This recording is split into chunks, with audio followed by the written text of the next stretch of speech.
Fraud alert, fraud alert. I was told you were one of them ones, man. You lost some aura there, buddy.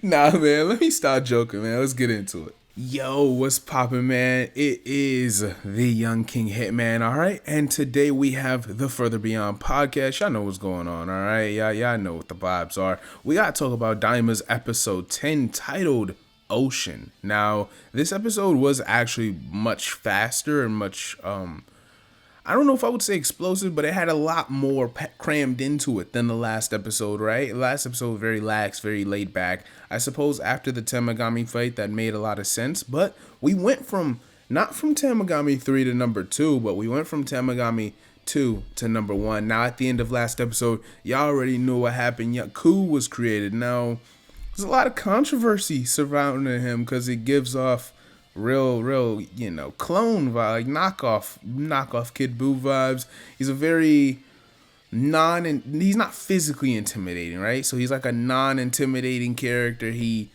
It's more about like, how close can you get to Majin Buu? And it's the vibe of a Cyberman shaded character. It's really weird. And we're going to get into something later.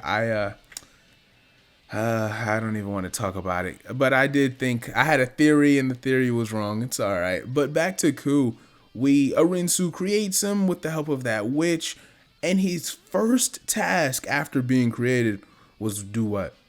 Gang had to go fight Tamagami 1. Now, he thought that was going to be light work, right? Like, he smiles on his face, he's smirking, he thinks it's light work. He pulls up to Tamagami 1, who is the sword-bearing Tamagami. You notice, of course, T3 had his hammer. T1 is not as talkative as T3 was. I mean, T3 got to the hands, right? But T1 doesn't really say much. I mean, Ku pulls up, hey, I want to challenge you.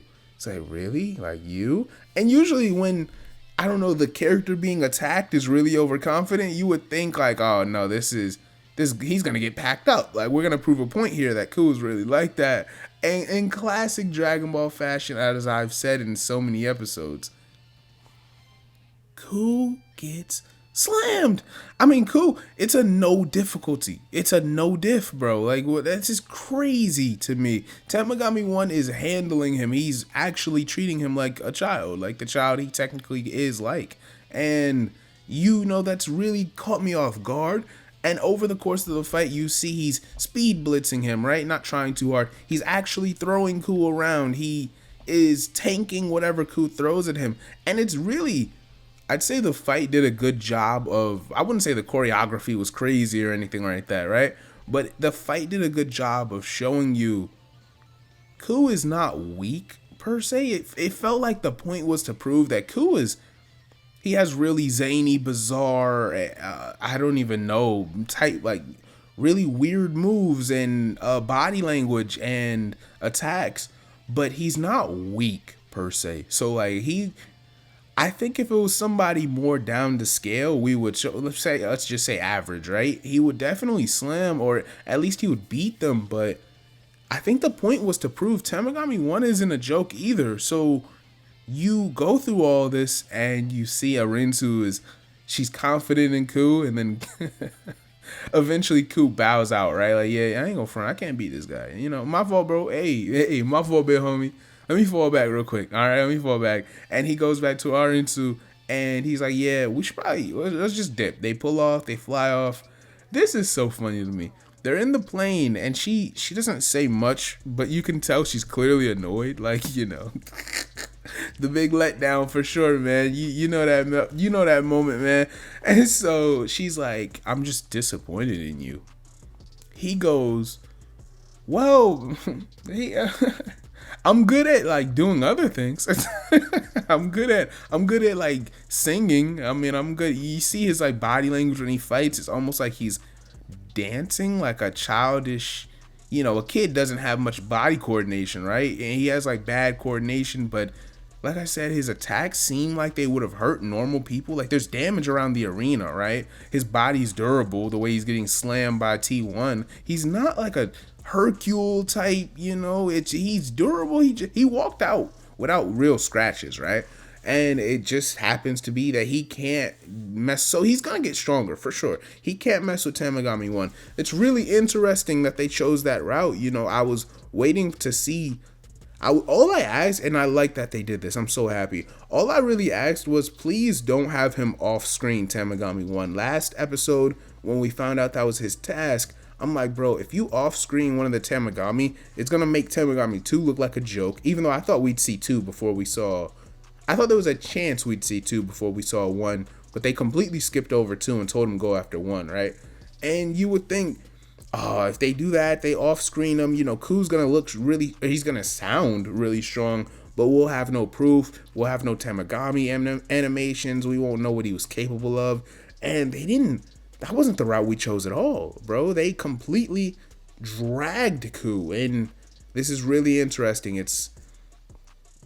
It's weird to know that, you know, Daima is kind of just taking a path of its own in terms of, it's not like other Dragon Ball anime. I mean, the bad guys are just losing sometimes. Like it's intriguing, you know. Glorio, right? Like Glorio's not, he's strong, but he's not like Goku strong, right? We see Ku get wiped. We know Goma comes off as a joke, but we know that they say he's really powerful. Goma doesn't, and it's normal for Dragon Ball characters to not be physically intimidating. It's really bizarre for them to not be. They're not even winning for real. Like, I mean, the only W that the villain, quote unquote villains, have pulled out is that, I'd say that,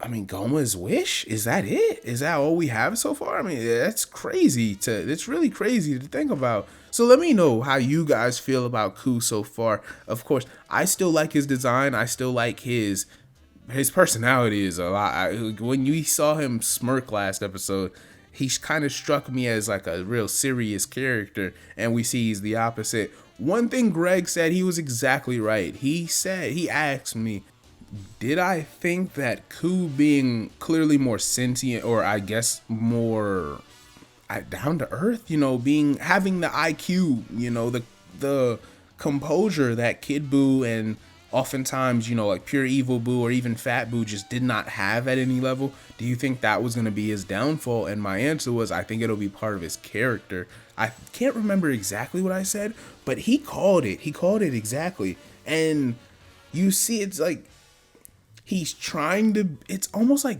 Kid Buu's like got a childish danger about him, but he has like the power of one of the strongest warriors, right? And Ku is the opposite in terms, it's like a perfect parallel. I wouldn't even call it an opposite. He's almost like, he doesn't have enough power. He has like the thoughts, right? Like you can tell he's thinking during battle. He's kind of like measuring his opponent. He's figuring things out, and it's almost like he's forcing himself to be kind of childish, right? It's almost like he's choosing to be this, like I said, zany character. And Kid Buu was more naturally like just a weirdo. Like, let's put it like this. Kid Buu is actually baby-like, and Ku is like a weird kid that's like, he's like, yo, bro, you're 15. Like, you gotta stop walking around with, like, you know, the blanket wrapped around your neck. Like, you can't walk around in your underwear jumping off couches at 15. You can't do that anymore. But yeah, it's conscious thought, right? It's really interesting. But yeah, I like this fight a lot. I like what we have going on. This is a really interesting dynamic. I want to see how much stronger Ku will get. I want to know what will affect his strength, whether he'll train or Arinsu will just buff him. Maybe he meets Goku. He sees the value in training. Maybe, I don't know. I'm really intrigued. Maybe that third eye that Goma keeps referring to will be the difference maker. I'm really fascinated to see the growth in his character. But so far, I mean, I'm not comfortable saying he would beat Kid Buu. Like, there's no way, right? He wouldn't beat Kid Buu. He wouldn't beat Super Buu. I don't know that he would beat Fat Buu. I don't think he would beat Fat Buu. Ku has not done anything. There wasn't a moment in that fight where I was like, oh yeah, this feels like a Buu Saga level threat. I was looking at him and I'm like, maybe he could beat Cell? Like, maybe? I'm not sure, right? Remember, Daima takes place in between the Beerus arc and the Buu Saga. Oh my goodness, my stuttering today. At the end of the Buu Saga, I don't know how many months after is when Daima begins, So yeah, we're still trying to scale them and to figure out where these characters lie at. I'm perfectly okay with not comparing everything, but I did do it this episode, and I think it's okay to look at it sometimes and see what we're looking or what we're working with in terms of like the power lore, right? I don't know if I want to say the universal power scaling. So yeah, let me know how you guys think about it. Like and subscribe if you guys enjoyed this sit down with this talk about Majin Ku. He's on Fraud Watch, yo. By the way, he's on Fraud Watch for sure. But it is the Young King Hitman, alright? Y'all know it's the Further Beyond podcast, man. I can't wait to hear Greg's thoughts on this sometime soon. Young Hitman is off this.